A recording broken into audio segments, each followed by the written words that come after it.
produire suffisamment d'épargne pour payer nos dettes, nous avons besoin de 10%. Ensuite, la diversification des exportations. Nous ne pouvons plus dépendre de la production et de l'exportation des matières premières. Nous devons passer aux industries manufacturières et autres industries. Et troisièmement, renforcer l'intégration économique. Nous devons avancer aussi vite que possible vers une union douanière ou un marché commun africain pour être en mesure d'harmoniser nos politiques. Et cela nous donnera suffisamment de résilience face aux différents problèmes de changement climatique et de problèmes de la dette, entre autres. Et aussi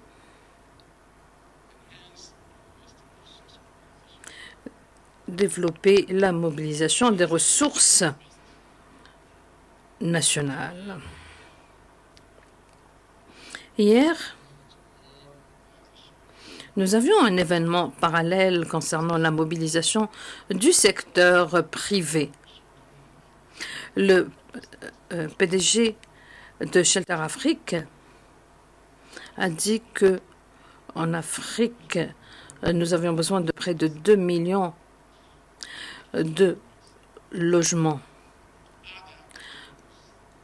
En Afrique, il y a également d'autres trillions pour le développement économique et le changement climatique. Nous ne pouvons pas dépendre de l'aide et de l'assistance pour mobiliser les ressources.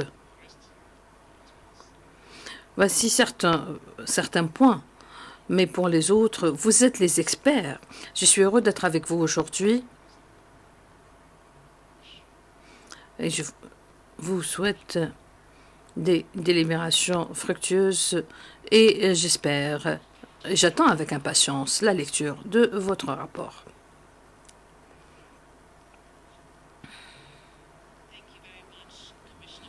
Merci, Monsieur le Commissaire Machanga.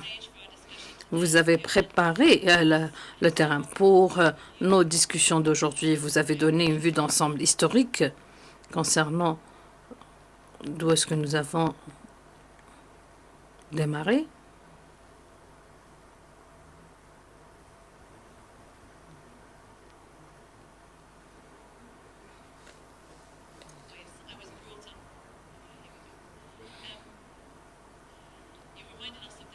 Vous nous avez rappelé les défis que nous avons eus historiquement, mais également là où nous en sommes aujourd'hui. Et vous avez suggéré une voie à suivre assez large. Votre message est très important et cela est beaucoup plus important maintenant parce que nous sommes à un moment où nous avons fait beaucoup d'efforts pour arriver à l'intégration et pour donner des réponses et des solutions africaines aux problèmes africains. Permettez-moi ensuite de présenter notre deuxième intervenant. Esteemed leader from one of our most important African institutions, UN institution, but an African institution, Dr. Hanan Morrissey, the Deputy Executive Secretary and Chief Economist of the UN Economic Commission for Africa. Please join us here. Thank you.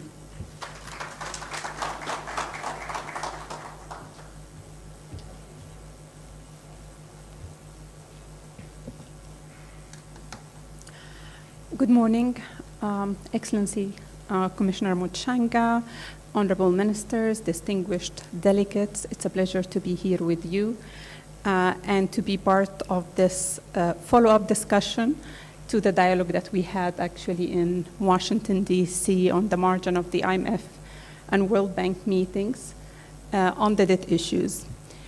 I think we are really at a critical junction where our countries are faced with very difficult trade-offs. 60% of African countries spend more on servicing their debt than on health. And all African countries spend more on servicing their debt than on climate action. This is not a status quo that we can keep if we need to invest in the future. So that really brings up, the massive scale of the challenge that we are facing. If you add to this the fact that we have 600 million of the 800 million people without access to energy actually are in Africa, and 55% of the world poor. So for us to make progress, for us to improve the quality of life and livelihoods of Africans, we need to resolve this issue. And we need to tackle that, overburdening weight of that debt service that we are facing. So we've talked before in Washington, and perhaps the focus there was on the G20 Common Framework and what needs to be done in terms of an overhaul of that G20 Common Framework to make it more common and a framework, basically to ensure that it's effective, time-bound, and transparent, to expand eligibility to include middle-income countries, to introduce debt service suspension upon application to that framework, so it actually increased the incentive for creditors to have a more timely resolution, and it gives some breathing space for countries that are applying. And all this will be important in addition to, of course, having a comparability of treatment formula that resolves technical issues and disputes, and engaging early on private sector creditors in these discussions. But I think today we wanted to focus not only on the common framework and what needs to be done, but what is required even beyond that. And here I wanted to emphasize in particular two issues. One related to, debt is a financing instrument that is naturally used to address development needs. The issue that we are facing is the cost and affordability of that debt and the use of it. So for the cost of the debt, what we need to really focus on is issues of de-risking and using ways to reduce that cost, including, for example, the use of guarantees to enable lowering that cost. And we've seen before that being done both for by official creditors providing guarantees, and it's lower cost than even providing grants, because they rarely materialize in terms of drawing on them, but it's a way of boosting investor confidence in the issuances of developing countries. And also we've seen MDBs provide guarantees, which have been actually very useful for issuances. And there has been, in particular, for African financial institutions, last year, a number of them actually supported some African countries issue lower cost sovereign bonds by providing guarantees. So these are some examples that we'll need to actually look more into and try to encourage to enable us to lower the cost. But we also have other things, innovative instruments that have been coming, such as debt for nature and debt for climate swaps, that a number of countries have been able to utilize, from Seychelles to Cape Verde. However, in a way, by basically replacing more expensive debt for exchange of climate and nature commitments. So basically, creating that policy space for climate action while reducing the cost of servicing the debt. The issue here is that we've seen this at a smaller scale, in the millions, while we need to move it to the billions. But this is very interesting modalities that we need to explore more, that can create that fiscal space to do more on climate while reducing our debt.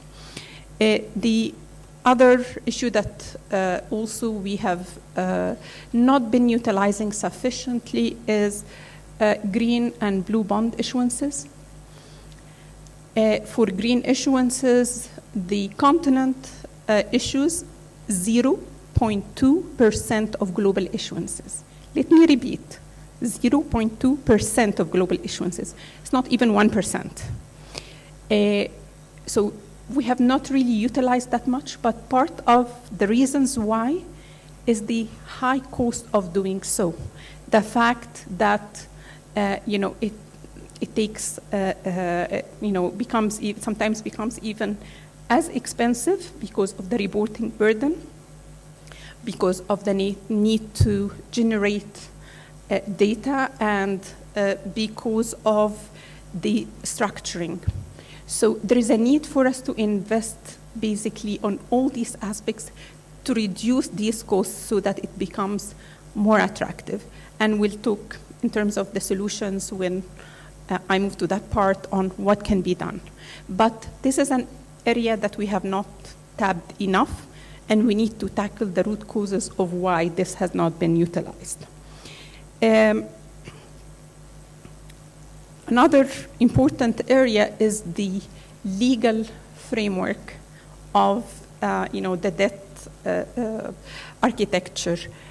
We've been talking more about the debt resolution framework, but there is also a legal framework that is very important, such as the climate resilience debt clauses, basically a way by which, if you're faced by a climate shock, you can be given a breathing space to deal with that rather than having to continue to pay your debt service while you're dealing with the impact of a flood or a hurricane, and a massive one. So working on developing them and integrating in all debt issuances will be key. There have been a number of countries that have committed to really going that route, but we need to make it more universal. Another important issue, of course, is for us to ensure that at a domestic and national level, ensure that we put debt to good use. I cannot emphasize this more, because at the end, the debt is as good as you invest it in. So if you invest it in uses that generate long-term high returns, there will be no problem in paying it back. The issue is when it's not used efficiently or wisely, and then that creates a vicious circle, because then basically you have to borrow more just to pay back what you borrowed, which is not sustainable.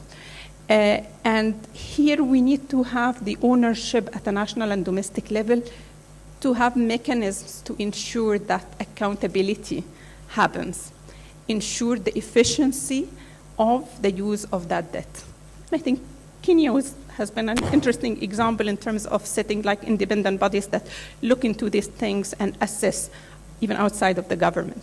So having these kind of institution and showing ownership and independent bodies that really assess has the government put this debt into good use will be key. One of the things I was asked to comment on, what should we focus on? So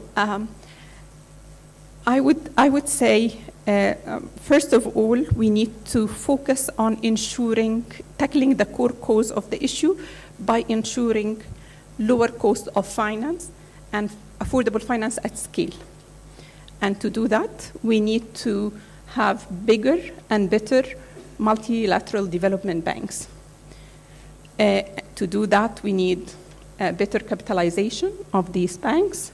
We need them to have more concessional finance windows, like the IDA, like better capitalization of IDA at the World Bank, of African Development Fund at AfDB. That will be critical, as well as ensuring maximum utilization of balance sheet, optimizing balance sheet. That will be very important, and that will really allow many of the things that we're talking about, having guarantees that can help governments lower their cost, crowding in more the private sector, and having de-risking and blending instruments. Second, on issues of debt analysis, we need to ensure that the IMF, World Bank, DSA, the sustainability analysis, goes beyond just the liquidity, focusing on the liquidity, to focusing more on the solvency. So we have now an ongoing review, and that would be key. But we also need to build our capacity in-house. For African countries to build their own capacity to do stronger debt sustainability analysis with scenarios, of what is it? What is the interest rate that would make the level of debt that you require for your development affordable? And how do you go there? We need to take ownership of the issue. That's not an issue that we can just let it for someone else to do the DSA. So we need to build in-house capacities for these type of scenarios, analysis, and coming up with options of what could be done ourselves. So that would be very important. And we have, in the medium term and long term, we have to invest in data, reliable, available data, so that, one, we reduce the cost of issuances for things like green and blue bonds, and we can use big data and AI to help with that, but also to reduce the judgment element and discretion in credit rating assessments. Because when you don't have data, what is going to happen? You're going to have more qualitative assessment judgments that you cannot counter with actual data. So by providing these type of data on a regular basis, that helps us in reduce that judgment and having a way to benchmark how we're being rated relative to others. Then on the issue of course, we talked about bigger and better MDBs, but also we need to focus more on domestic resource mobilization, because that would help us, create more space and reduce the reliance or the need for debt. And here we have a great opportunity with the UN Tax Convention that was put forward by the African group to really tackle issues of illicit financial flows. And we need to use it, because we cannot be asking for official development assistance while we are losing 3 times that in illicit financial flows. So we need to really make sure that we curb these leakages.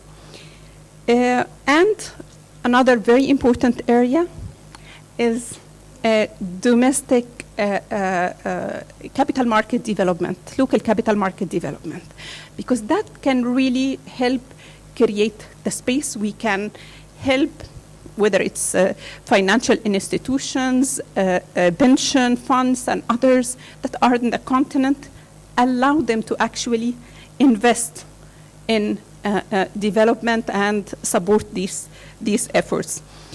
So all that will be very important.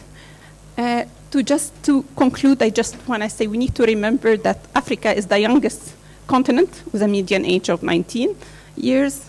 It's only getting younger. And we have to invest in the future of the continent. We cannot afford to fail future generations. And we need to work together to make sure that we do our best to resolve that so that we're investing in their future and the prosperity of Africa and the world. Thank you.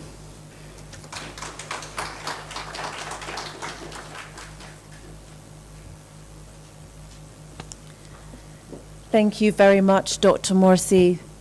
Again, setting the stage for our discussion, our in-depth discussion today, reminding us of where we have come as well, and also reminding us not only, really very much also linking to Commissioner Muchanga's messages around what else we do around the entire financial architecture, including at home, here in our own countries, but also in terms of what other instruments are there for managing debt and for resolving debt challenges, which go beyond the G20 common framework and are also important for African governments and countries to be aware of. And I think your last message as well, the future, is very important. I'm going to come back to that with our discussion a bit later, because we also need to think about how do we make sure, again, going back to what Commissioner Muchanga was talking about, how do we make sure we are not repeating history over and over again? So thank you very much, Dr. Morsi. Thanks again, Commissioner Muchanga as well. Now we're going to move to a section of the discussion which we're going to have a presentation by one of our key institutions that has been working on debt. Many people, of course, we all think about debt. We think maybe countries haven't been doing a lot on it. Maybe our institutions are not doing enough on it. Well, actually, there is an institution which is working directly on this all the time, day in, day out, and that is the African Legal Support Facility. So we have their director here, Mr. Olivier Pognon, to give us a presentation of the strategies for debt relief that the African Legal Support Facility have been supporting countries with. So please, let's welcome him here. Thank you.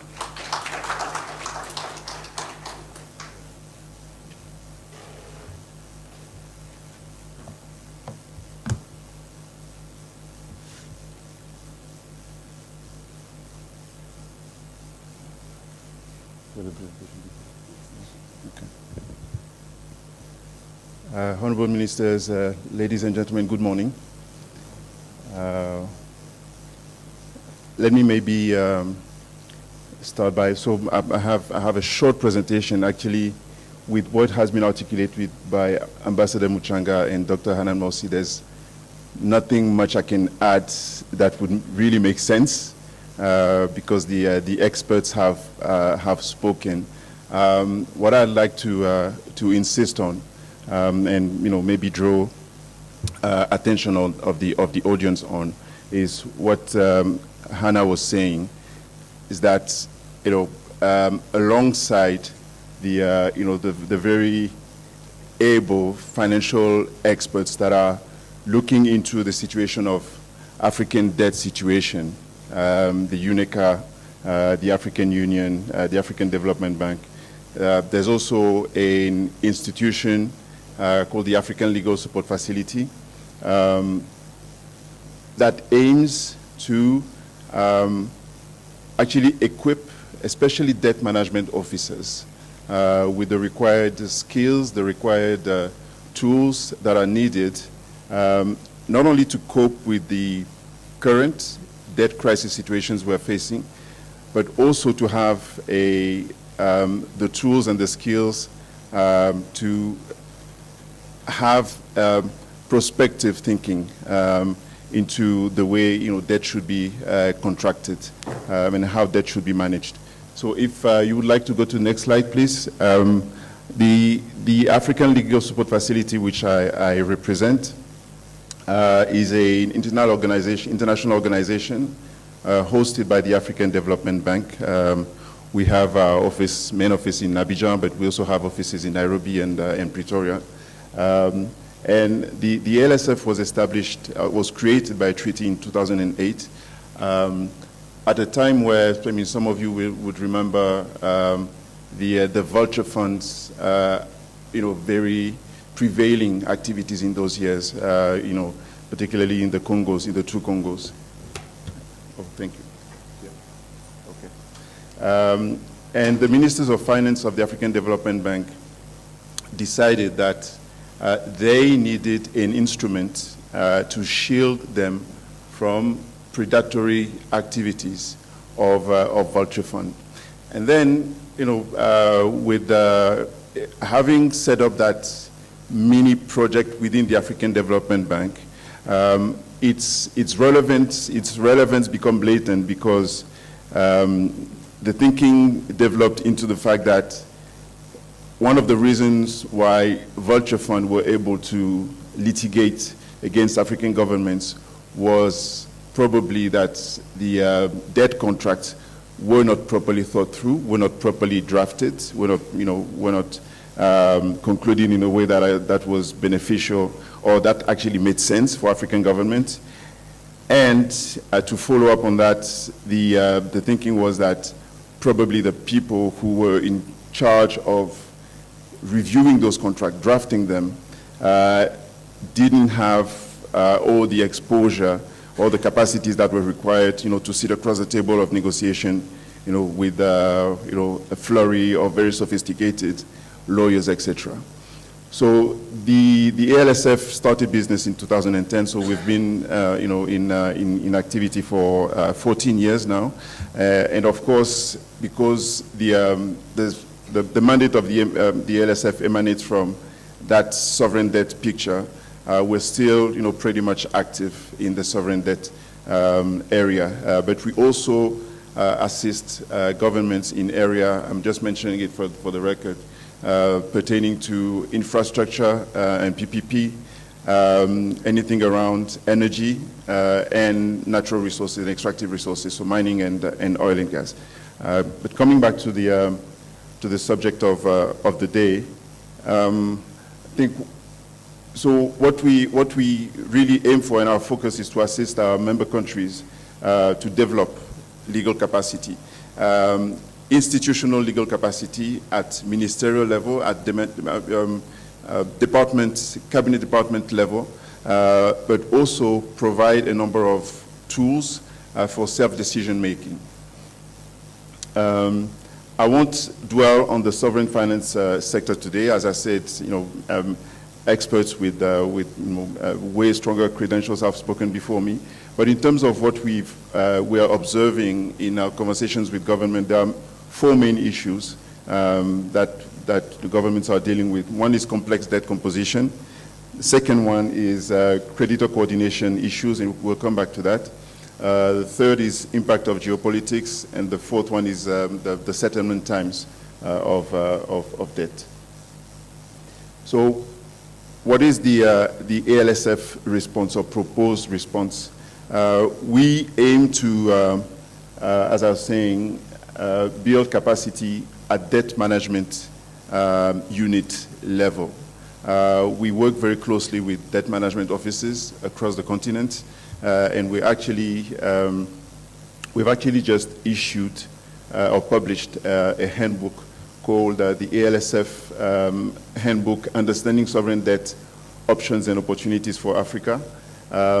This is the second edition of a handbook we published in 2019, and this second edition was launched in Washington, D.C. Last month with support from the IMF. It's a comprehensive guide to help debt management officers, but also, you know, all the ecosystem around debt contracting on the continent to understand what are the right debt instruments to be utilized at what point, and how to resolve, you know, debt crisis when that occurs.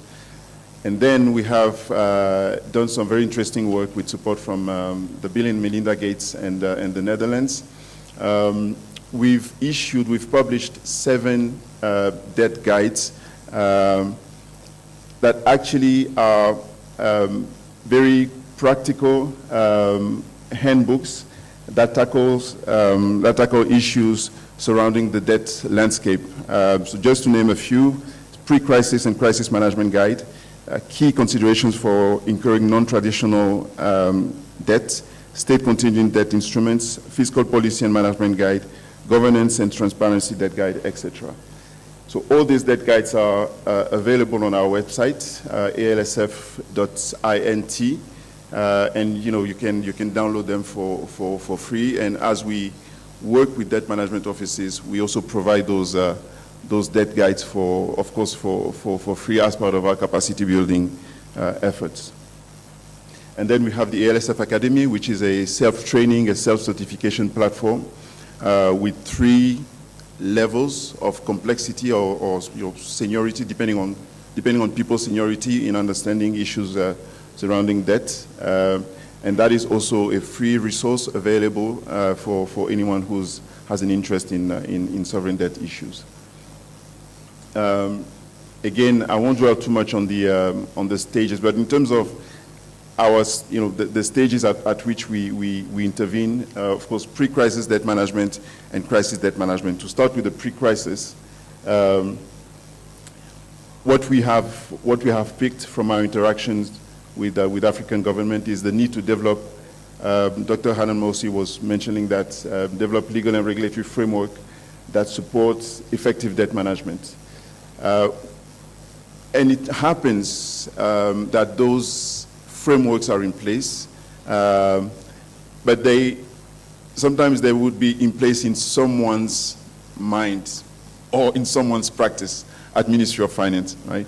So the idea is to help institutionalize that at ministry level, at debt management office level, through, as I was saying, toolkits, guides.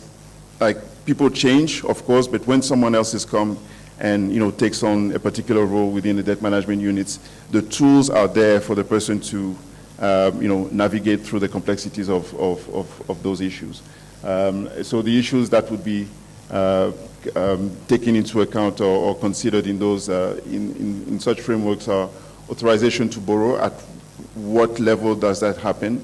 The undertaking of specific debt transactions, at which point and which debt instrument, and the issuance of government guarantee on behalf of the central government. And that's the articulation we see with the PPP sector, where government guarantees are still very much on the agenda for developers or for investors. So the tracing of those guarantees and accounting of the potential effect of those guarantees into the global debt picture is very important. And then there's the negotiation part, there's the negotiation bit. I think what we have as African countries, what we have neglected for some time is our negotiation power. And, I mean, there are tools and practices that are used commonly in different parts of the world that for some reason we have been either reluctant or negligent in using. Things such as collective action clauses, which allow debt restructuring to happen despite the reluctance or opposition of some bondholders, and creates a framework that becomes compelling for everybody else. Dr. Hanan Mosi again was mentioning climate resilient debt clauses, pandemic-related clauses, and other relevant pause clauses which allow you to take a breather from your reimbursement obligation when circumstances change. Majority voting provision and state continuous debt instruments. As I was mentioning, one of our debt guides deals with state continuous debt instruments. Still in the pre-crisis debt management stage, I won't dwell too much on that. It's basically the soundness of the whole decision-making process when incurring debts, which includes a proper thought-through debt sustainability analysis. And I know that there's been a push recently for alternatives to the mainstream DSA, and some countries are actually working to build up DSAs that enables them to have, some comparatives when they're in discussions with MDBs. Annual borrowing plan, of course, and the data. I think debt transparency, and we had an event this morning where, Minister Nkube from Zimbabwe was talking about debt transparency. The accurateness of data is key. First, to facilitate a sound and proper debt sustainability analysis, and then to be able to have meaningful conversation with your lenders.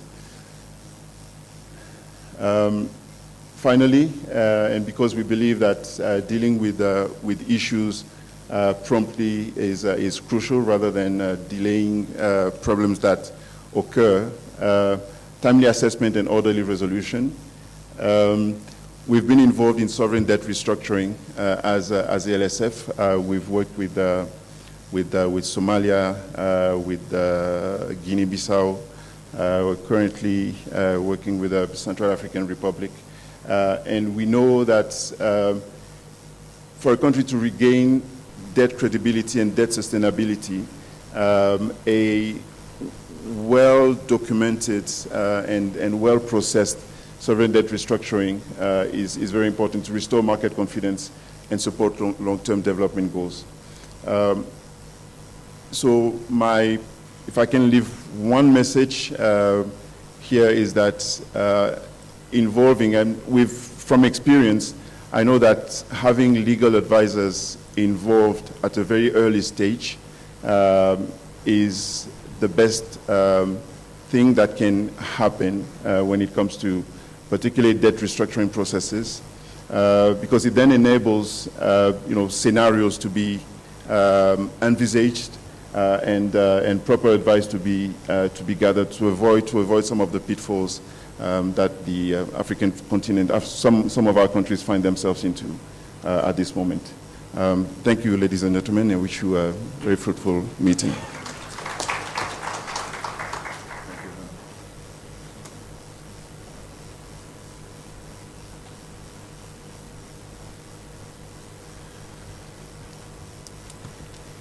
Thank you very much indeed, Mr. Pognon, for reintroducing the ALSF to us and your work, but also some of these key principles. There is existing technical advice out there.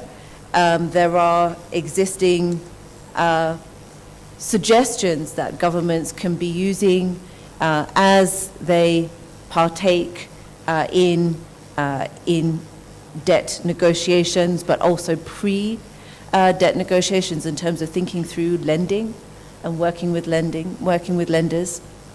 So we must always remember that this is important for us to take advantage of and to learn lessons from each other, including through that institution, through the ALSF.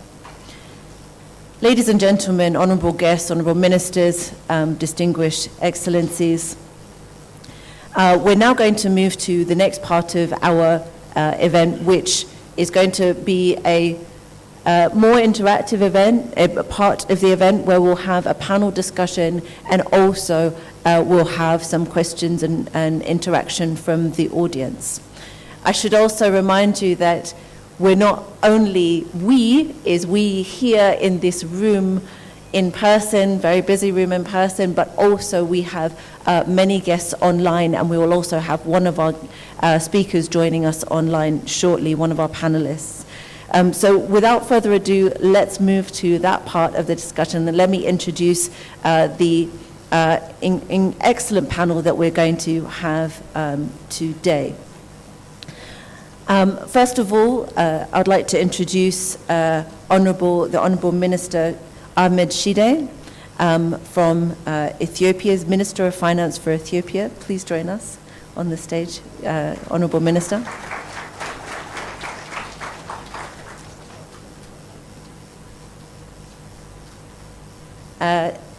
Let's also have Miss Mavis Owusu-Gyamfi, who is the Executive Vice President, incoming President of the Africa Center for Economic Transformation. Thank you, Mavis. And we will also, I'm going to ask Olivier to join us on the panel as well. Mr. Pognon, so that we can grill you a bit more on what was done. And we also have joining us online Mr.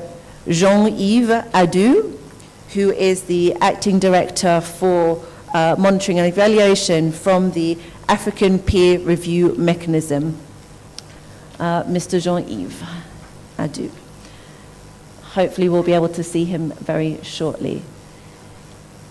African Peer Review Mechanism, I think, needs no introduction, but also another one of our African institutions involved in building our joint capacity on the continent. So I'm going to join the panelists here. And so I shall take a microphone. One moment.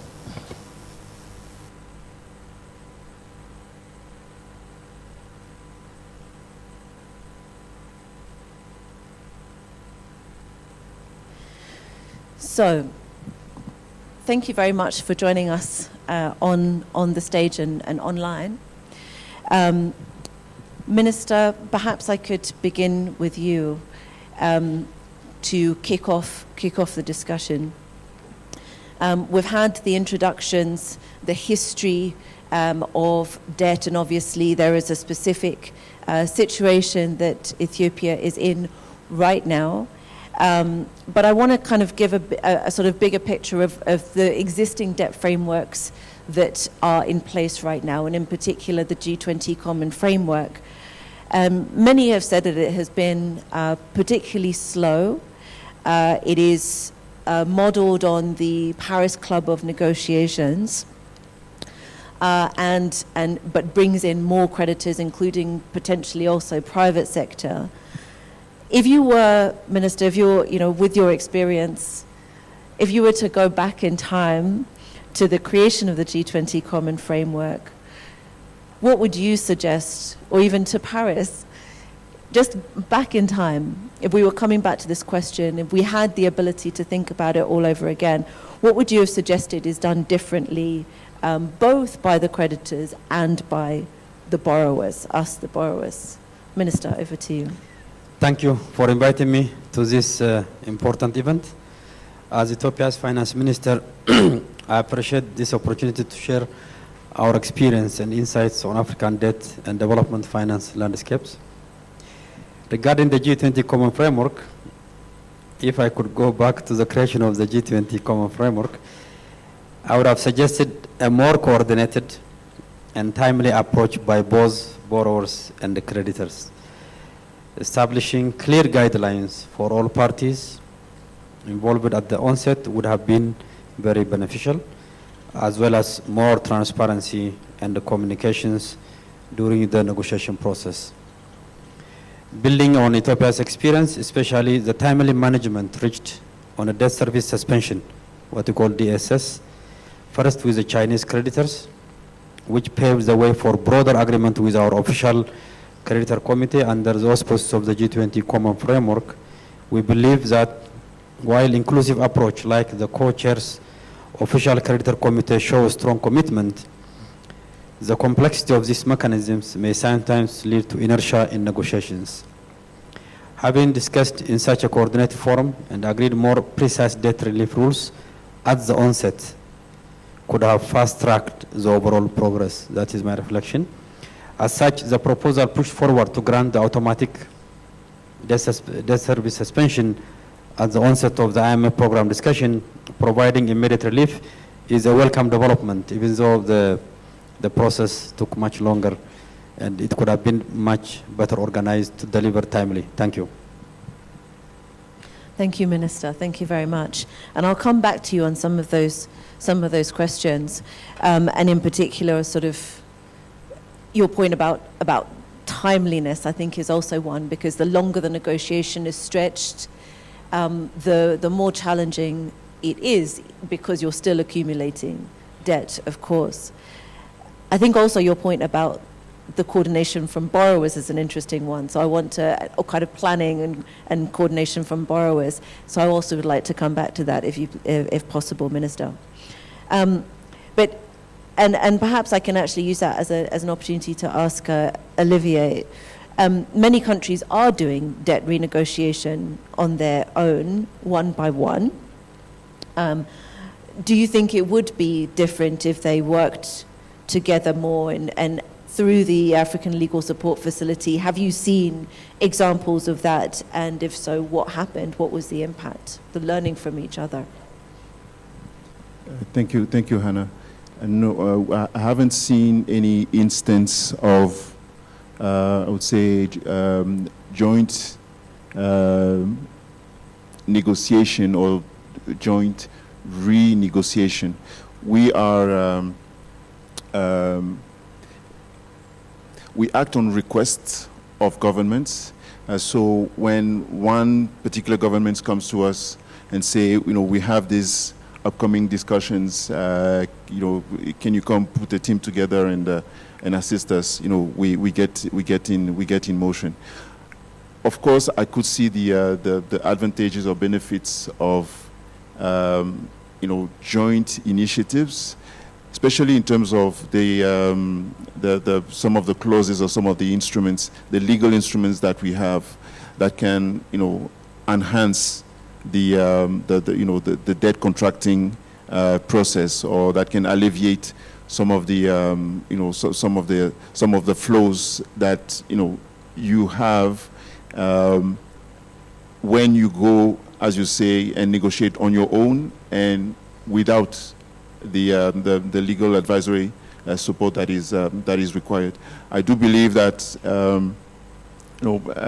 clauses such as there's been some literature about collective action clauses, for instance, and the power that lies in collective action clauses to unlock some of the built-in blockages that you have in a debt restructuring process. And of course, when several voices are gathered to urge this creditor, to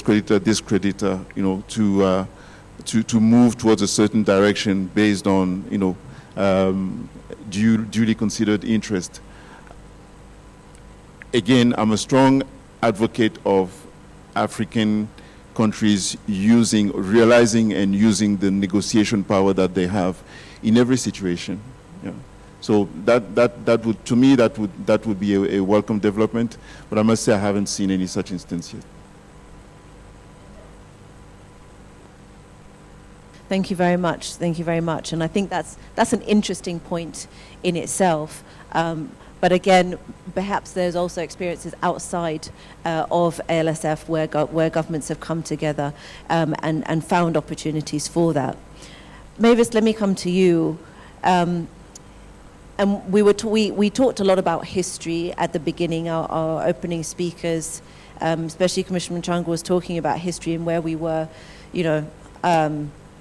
40-ish years ago.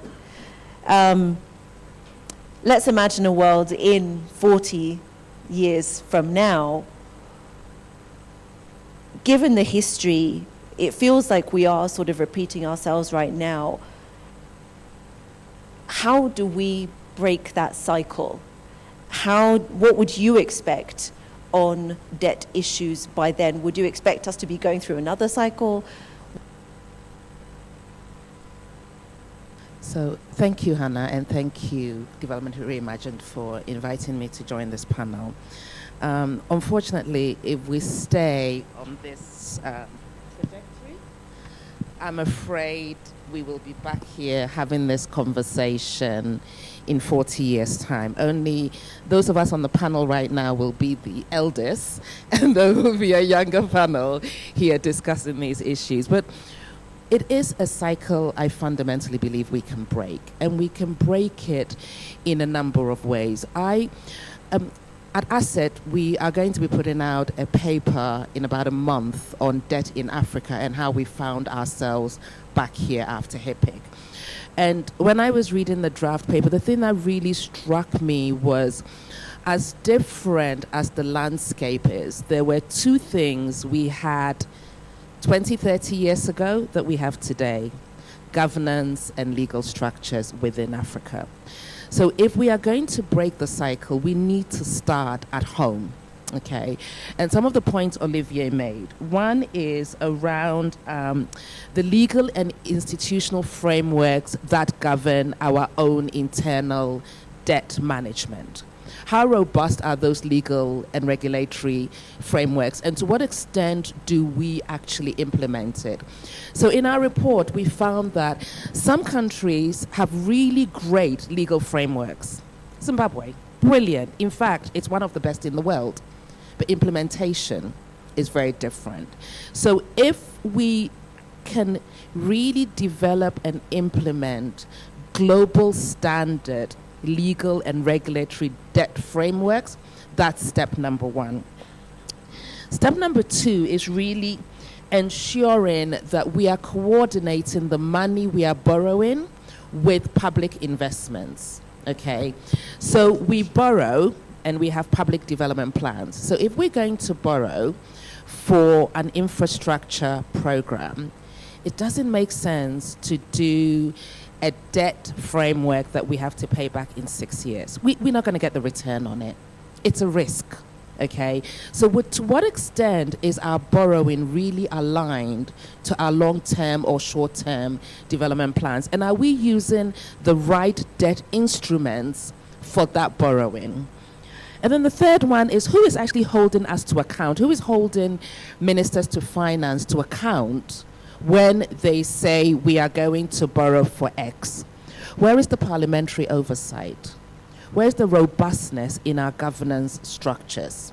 So for me, the first thing we need to do is to put those systems in place. If we can do it and we can implement it, okay, that's step number one.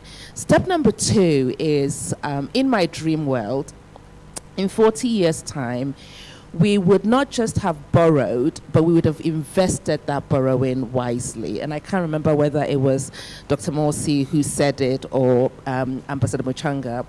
But if you look at debt effectiveness on the continent, or debt investment effectiveness, it ranges from everything from 10% in Nigeria to 100% in Rwanda.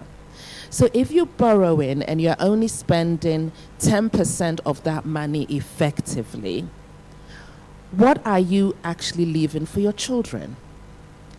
Your children are going to pay for that debt someday, and your grandchildren, but you've only spent 10% of it effectively. So we should strive to ensure that we are all hovering around the 80 to 100% effective utilization of debt. That will be objective number two. Objective number three is that we actually have, a network of African MDBs that are driving our agenda on the continent. And organizations like ALSF is actually funded by African governments. I was a bit surprised when you listed who was funding your booklets and your training, and I was like, why are we not funding these institutions if we really want them to be independent and drive our debt agenda? I'd like to see these institutions do that. I'd like us to have an African financial framework that has a liquidity sustainability framework that enables us to get over liquidity issues before they become a crisis for us. I'd like us to have an African financial framework that is effectively capitalized by our governments. And then we all talk about debt as if it's a bad thing. Debt is not a bad thing. How many of us borrow? We all borrow. We all have mortgages. We've all borrowed for something. It's about what you spend the money on. So in 40 years' time, we would have borrowed wisely. We would have invested in economic transformation on the continent, okay, we would have diversified our economy so we are not dependent on a handful of commodities that throws us in a debt crisis every time there's a global commodity crisis or something like that. We would be export competitive. We will actually be trading and developing and working with each other. And actually, we will be so strong that we won't be begging for a voice at the, in the global financial architecture, because like big countries today, if you're not at the table, it's actually difficult to get anything done. So we will have to be at the table, and we will be invited to the table because we will have very big economies. And Hanan, we will not be showing the potential of our children. Our children will be sitting at that table negotiating for us. But we need steps 1, 2, and 3 to happen for our children and our grandchildren not to be sitting in this room in precisely 40 years' time. And the way we like to say our, the guys ahead of us did not do the right thing, let's not get them to say that about us. Thank you. Thank you, Mavis. Thank you. That's a good way to think about it. And I think it's actually interesting. And again, I want to come back to you on this because I think what seems to have come through a lot in what we've been talking about so far, and again also in the presentations, is a lot of changes at home. But I also want us to discuss whether we do think any changes to the actual financial architecture are needed beyond what we do ourselves. Because I also wonder, there's obviously also over the last 40 years we have had a lot of progress, a lot of good things happen, but have those really been enough? Is it also time for some of the institutions to change too? So let's come back to that one too. We have an online guest, an online panelist, Mr. Ado. Let me come to you to ask the next question. And again, kind of looking back and looking forward at the same time. We've got many countries, and in fact we have a report that's come out today. You can find, those of us who are in the room, you can find some copies at the back, but you can also go online to get this report, which is all about Eurobonds that have been taken by African countries, and a report from the African perspective on Eurobonds. And it gives you an understanding of the sort of interest rates and so on and maturities that Eurobonds have come with. But I want to look at a bigger picture of, if countries had not taken out some of those not issued those bonds, or had been able to get much cheaper finance, let's say, if we were in that world, what do you think we'd be saying today about debt? Would we be thinking differently? If we had access to more cheaper finance, would we still be having this same conversation? Would you expect, would some countries still be defaulting? And what do you think would be different? So let me give you that question, Mr. Ado. Thank you for joining us from APRM. Thank you very much, Program Director. I would like to share with you the experience that affected me. So, as you know, the African history is very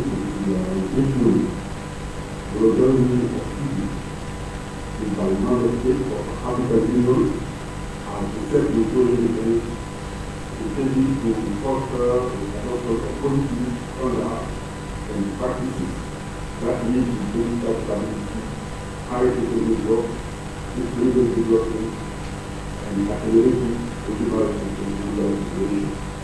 APRM is a commitment to African governance standards and the tool for implementing the code and standards pertaining to the African Union's direction to good practice, political, economic, and corporate governance. assessment of the ADS facility based in 5 thematic areas, namely university and political governance, economic governance, and management, public governance, utility resources, and country decisions to short the last, which is the last thematic area added to the API which issues related to research management, the bonds, and of strategy are detected under the economic governance and management area. Specifically, objective 3 of the API of the West on promoting efficient management of food finance, particularly looking at the fiscal strength, debt structure, and the framework of medium-term debt management strategy implemented in these countries. The API country assessment over the past 2 decades showed in our report that most of the countries reviewed have achieved enormous success in public debt management. For instance, some of the countries have freed itself of its debt obligation. This has a beneficial impact on investment and growth. As part of the debt relief deal, saved oil revenue were also used in some countries to eliminate payment arrears and to buy back foreign debt at its cost.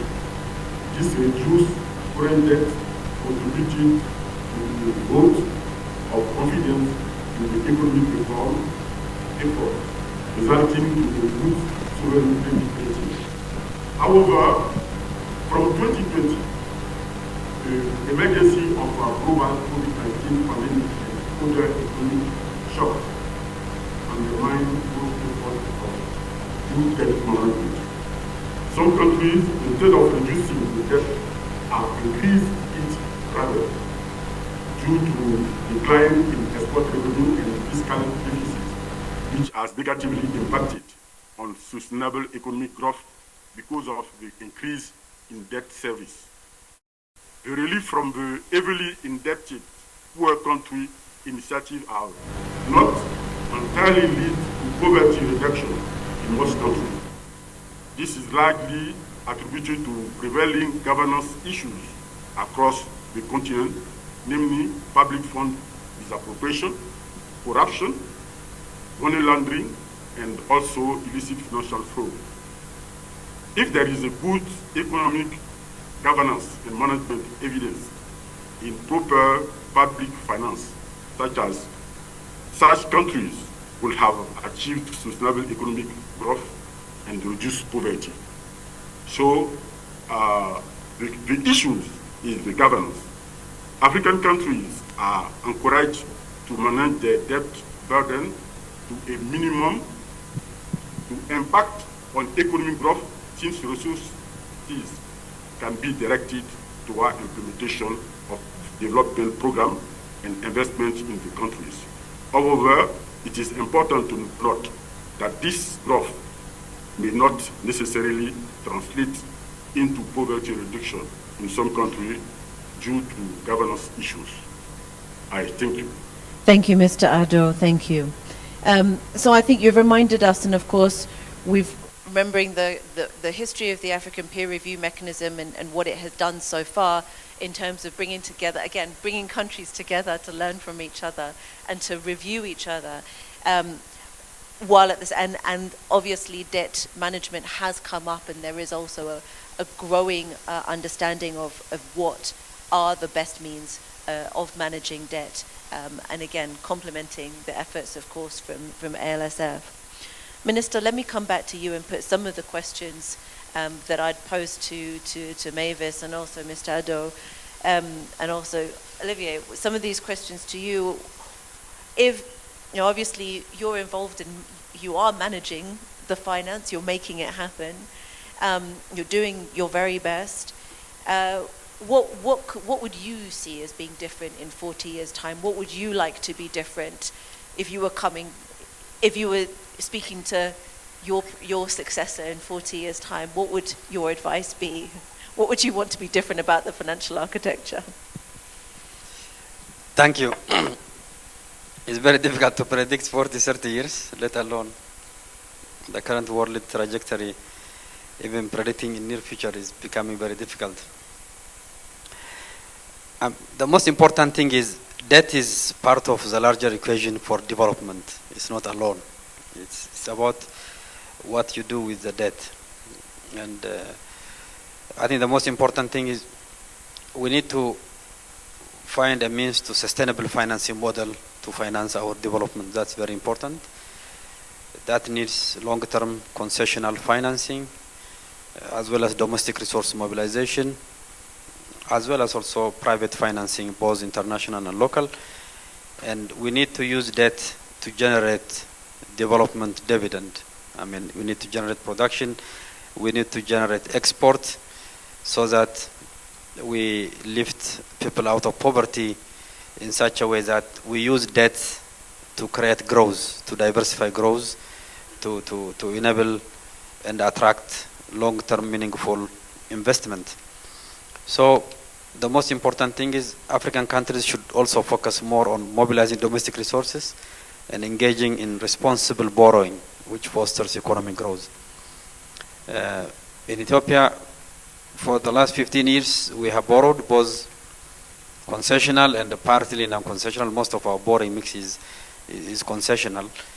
We have invested on the railway, we have invested on the highway, we have invested on electricity generation, on transmission line. Also, we have invested on industrial capacity building, industrial parks and the others. So this critical infrastructure of transport, communication, industrial capacity is very important for our growth. So in a way, we have created a very usable asset that is very meaningful to use to generate growth.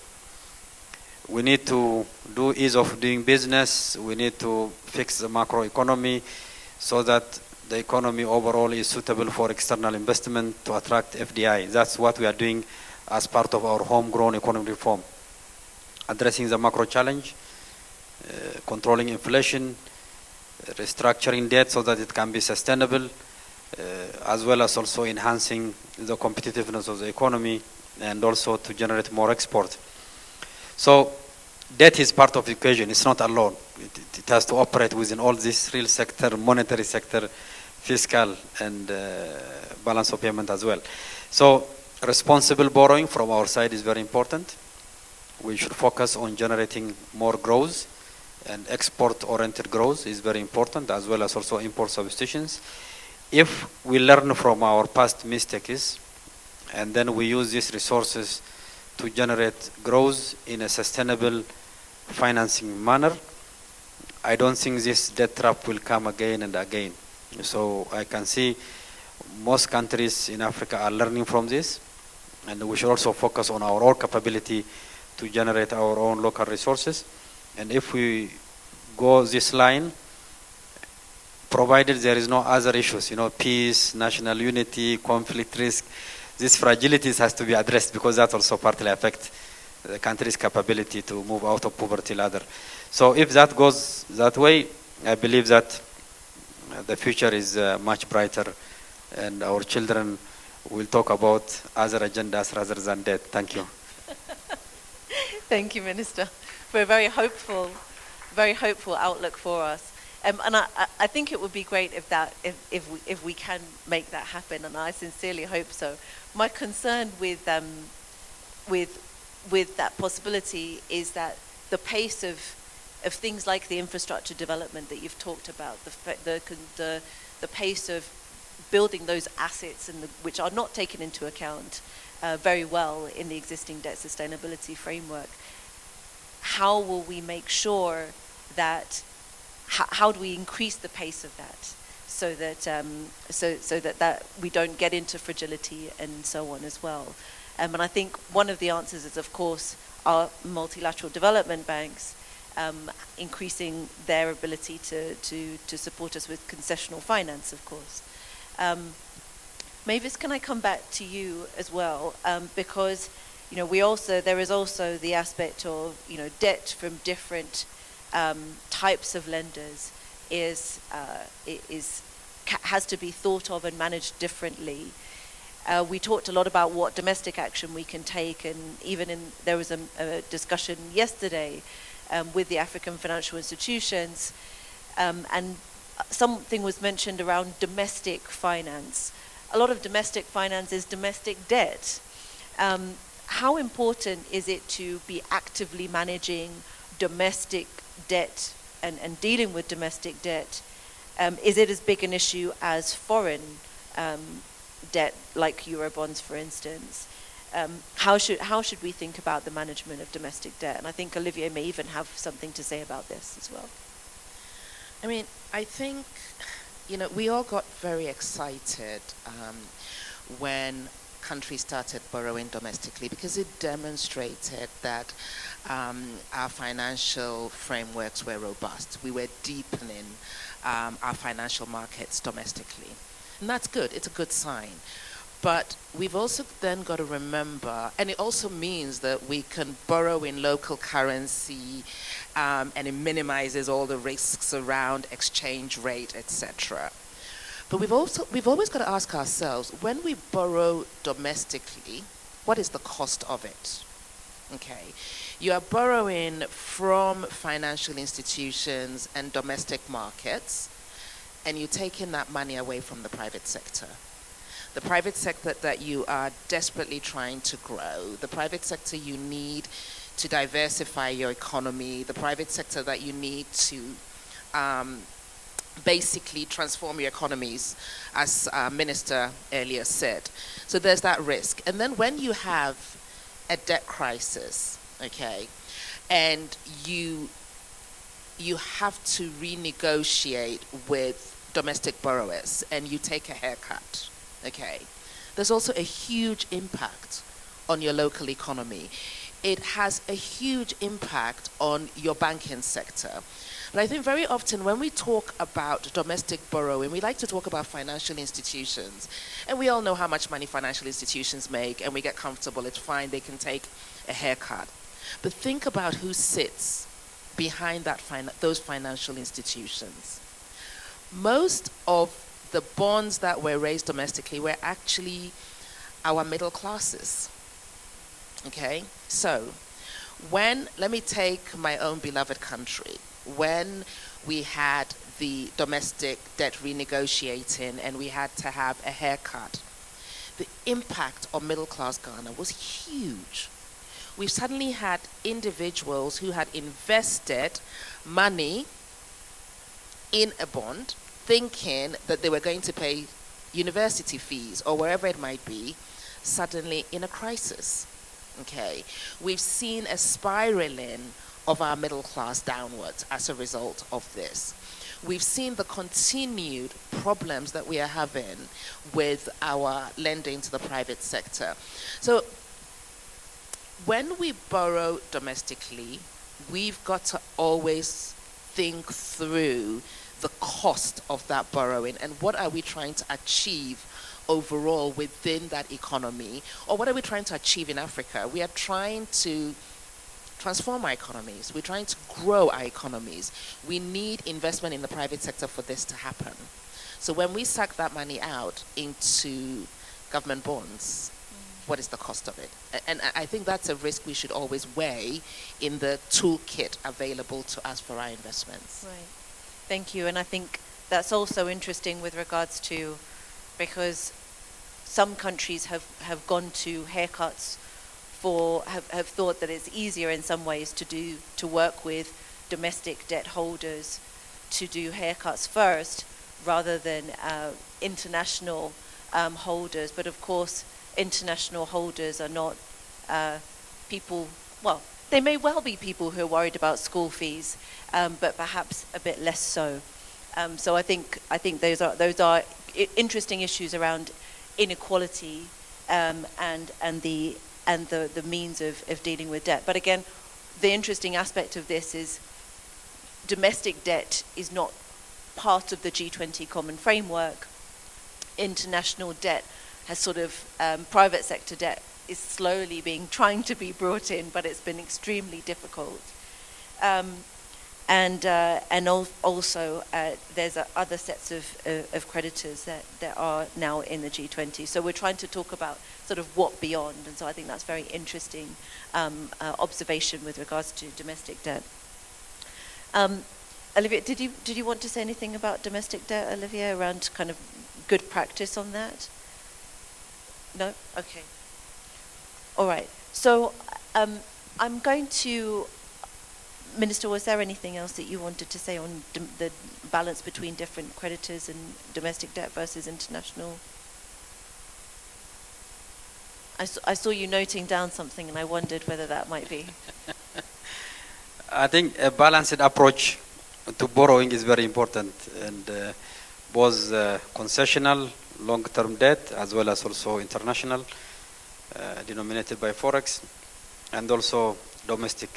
The mix is very important. In terms of debt risk is debt risk. One materializes in terms of Forex, the other one is domestic currency. It has less challenge than the others. But in terms of, I agree what my sister said in terms of if you borrow from the commercial banks and you finance to state-owned enterprises, which often not able to repay immediately or some time, so the need for restructuring will be there. Ultimately, the guarantor, which is the Minister of Finance, has to come in. So the most important thing is financial sector stability is very important. So the debt mix has to always take into considerations the pressure on domestic banking sector as well. Yeah. So that is very, very important.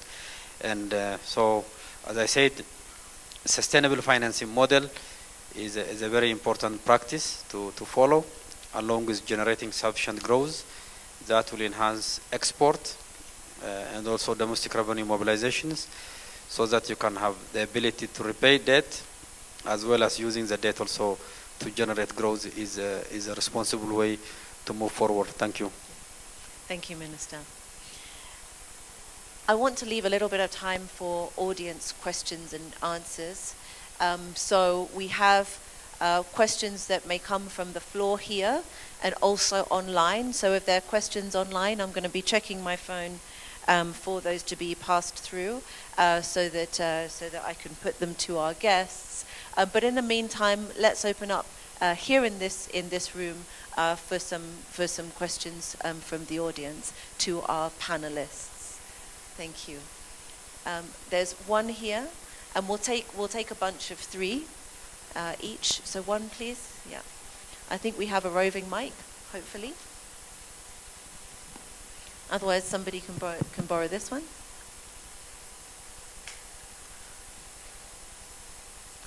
You have one. Perfect. Thank you very much, moderator. John Bosco from East African Business Council. Allow me, first of all, to commend you for organizing this important session. And I want also to thank the eminent panelists, including the Minister of Finance. The presenter highlighted, usually lawyers don't present numbers. But in passing, he presented a number where the accumulated debts in Africa is 1.15 trillion US dollars. I'm an economist by background, so the numbers catches my eye. And when you look at our GDP, our combined GDP, it's around 3.4 trillion US dollars. What does it mean? It means that 50% of our budget, our resources, goes into servicing debts. And a number of countries are going into a debt distress. Already we are in a trap.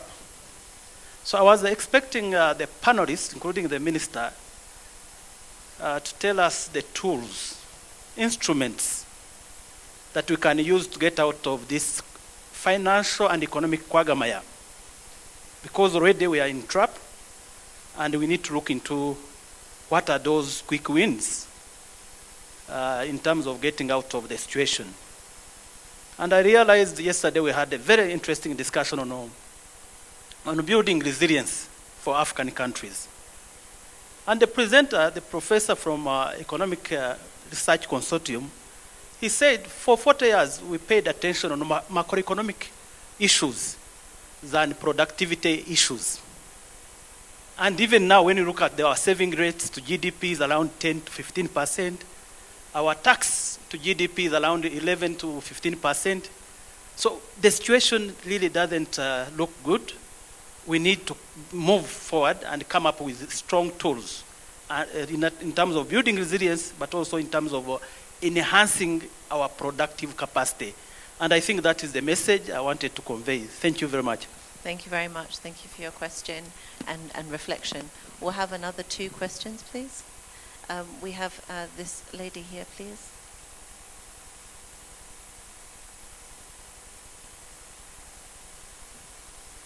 Bonjour, désolé, je vais parler en français.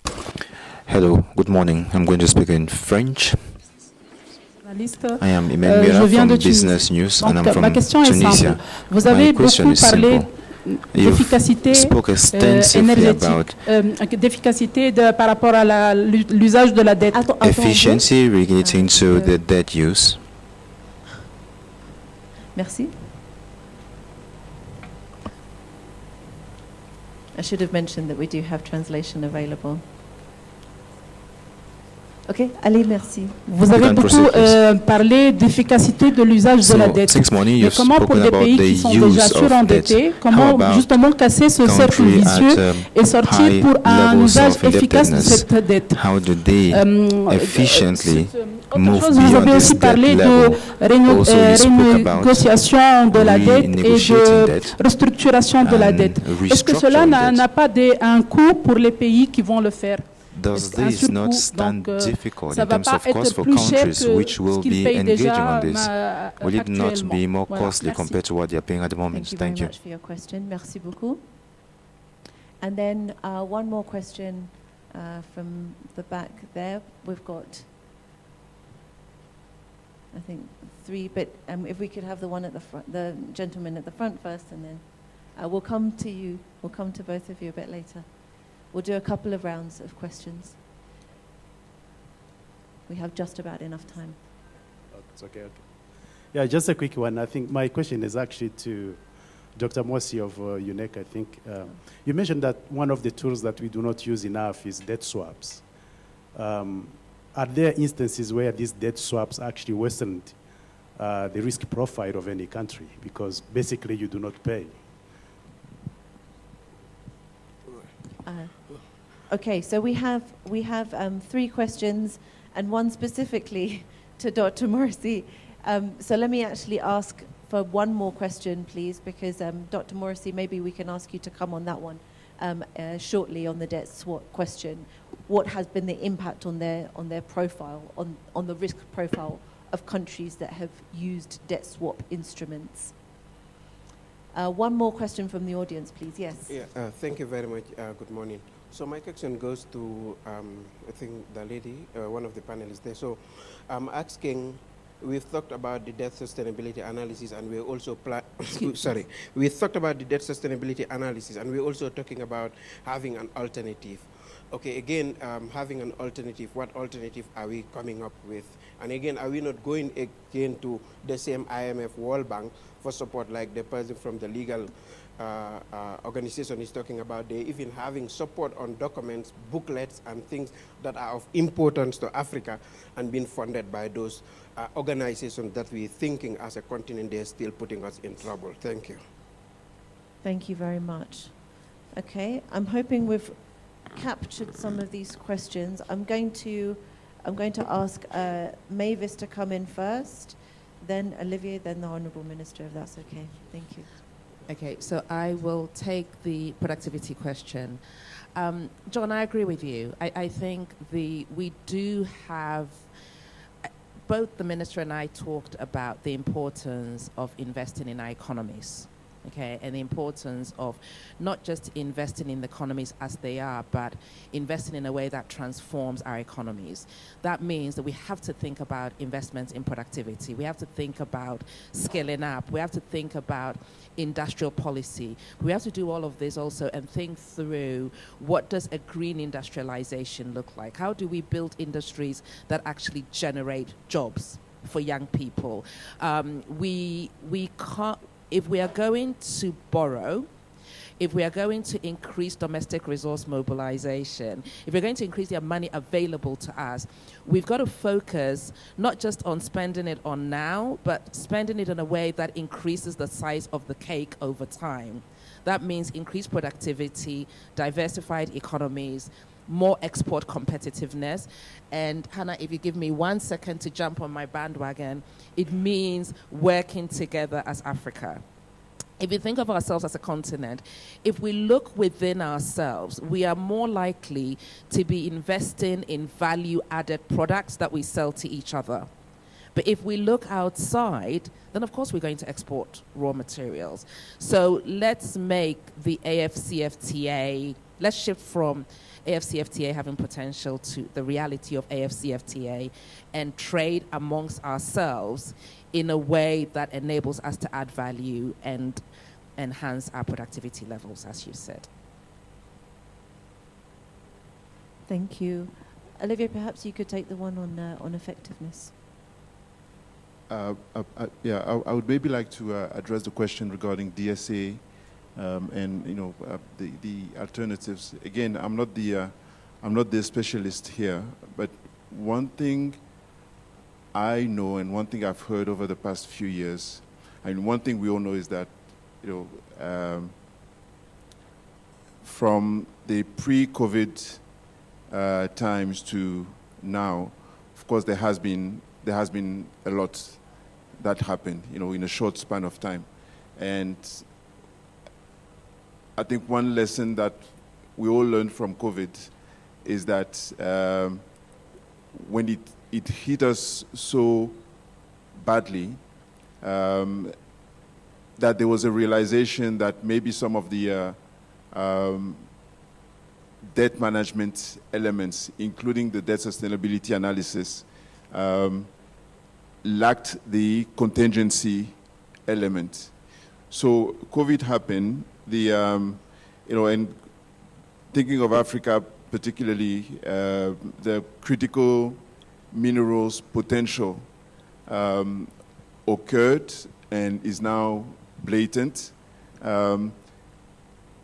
So again, as a non-specialist, I do believe that it would be a major mistake to stick to the components of the DSA as they were, pre-COVID, and not factor into, the debt sustainability projections, the potentials that the African economies have to actually yield benefits or derive benefits from, number one, the natural resources, number two, the potential in the agriculture sector, number three, the youth of our population and the potential that comes with it.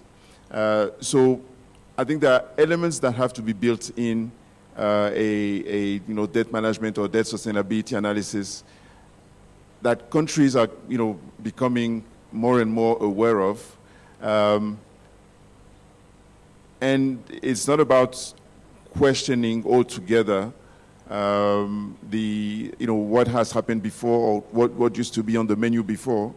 It's just to say, well, there are new elements, and we believe that we have productive assets on the continent that will yield benefits in the next 10, 15 years. Let's have a conversation around factoring those elements into, and the contingency elements that come with those considerations. Let's factor that into our debt sustainability analysis and see where that conversation leads us in terms of, comparing the approaches. So I think that's basically what I understand is happening or what I see happening in conversation around DSA. Thank you. And I'll also just mention we actually hosted a discussion on debt sustainability frameworks a little while back. It was, I think, in Nairobi as well. And so I will just refer you also to that on our website on debt sustainability frameworks. It was a really detailed discussion of what could change with regards to that. And we also had inputs. Also, Dr. Hanan Morsi was there, and also Afreximbank and Olivia also joined the discussion. Mavis, you were there too. Yes. Okay. So, Honourable Minister, over to you. I think there's a few questions there that I think you would be... Thank you. I think the questions are very right. The challenge is growing, and what can we do about it? And the death challenge is a real challenge which we are all facing as in Africa. And I think the most important thing is what initiative we have currently in the world. The G20 Common Framework is what we have now. But also we can have also bilateral that will complement G20 Common Framework. I would also like to appreciate the work by Kristalina and Ajay and other bilaterals in terms of global sovereign roundtable, where they are deliberating and discussing to advance the cause of Africa and developing countries in terms of addressing their debt. The G20 Common Framework is is a step in the right direction, but to achieve its ambitions, the Common Framework needs to be facilitated a much swifter resolution of debt situations with a stronger and closer cooperation between different creditor countries. The recent experience, we have to learn from it and move forward. One can only hope that this process can move much faster thanks to improved coordination we are seeing recently. By streamlining the negotiation process and promoting better collaboration among creditors, we can create a more efficient and effective approach to managing sovereign debt challenges. And we, as an African government, we need to move toward this sustainable financing model in terms of financing our growth. That is the biggest lesson we have to learn from this. And financing should not be based on availability. It has to be based on sustainability criteria that we should follow. So to secure the cheapest and most patient debt, African countries should target a mix of sources, including multilateral institutions, bilateral partners, as well as private creditors.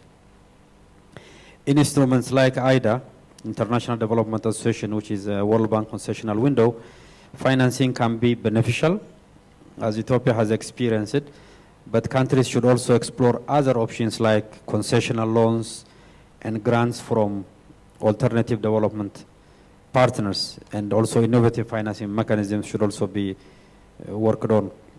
Each funding source has its challenges and benefits, and countries must choose carefully, assessing their needs and capacity before engaging with any specific fund. I also would like to thank, the issue is also macroeconomic management. It's not only about real sector.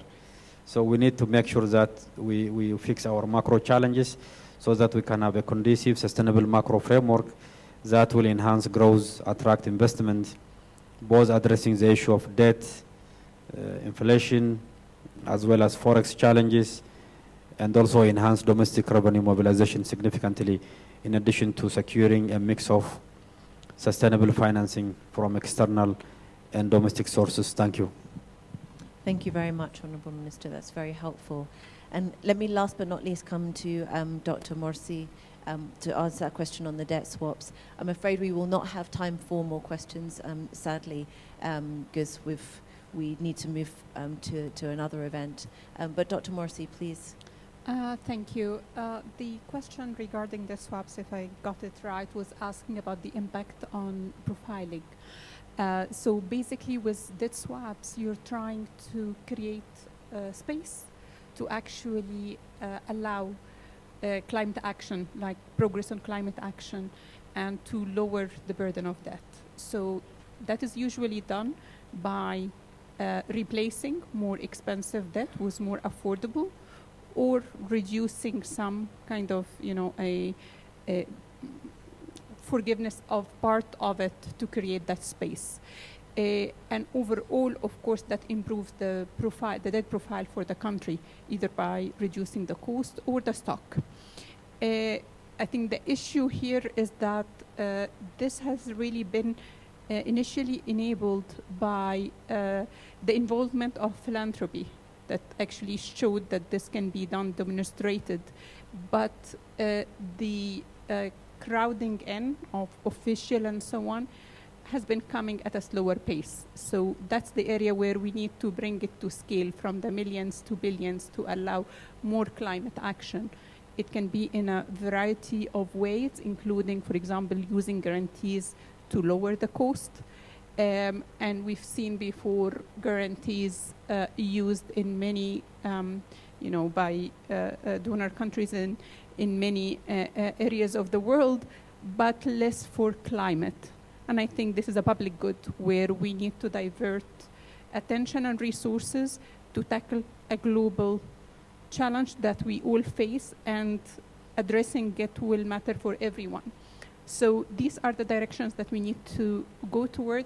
But one thing that just hit me while we are wrapping this discussion, I think one very important area is the need for more incentives in the system to encourage preemptive debt restructuring. Because now, how the system is set up is only when you've hit a wall that you go to that mechanism. And allowing that debt resolution mechanisms to encourage proactive, preemptive restructuring would be key, and having a rating mechanism that doesn't penalize you will be very important. So perhaps that can be a discussion for the next round of this dialogue. Thank you very much. Thank you very much, Dr. Morrissey. Thank you for answering that question, and also for suggesting a further topic and a future topic for our discussion. We really appreciate that. Let me take this opportunity to say thank you very much to all of our speakers, our opening remarks, and our distinguished panelists as well, for really gracing us with your presence and your expertise, your knowledge and experience in these issues. We've had a wide-ranging discussion. What I think has been fantastic about it is that here in Nairobi at the African Development Bank meetings, we are here talking, representing, discussing as African institutions, organizations, and governments.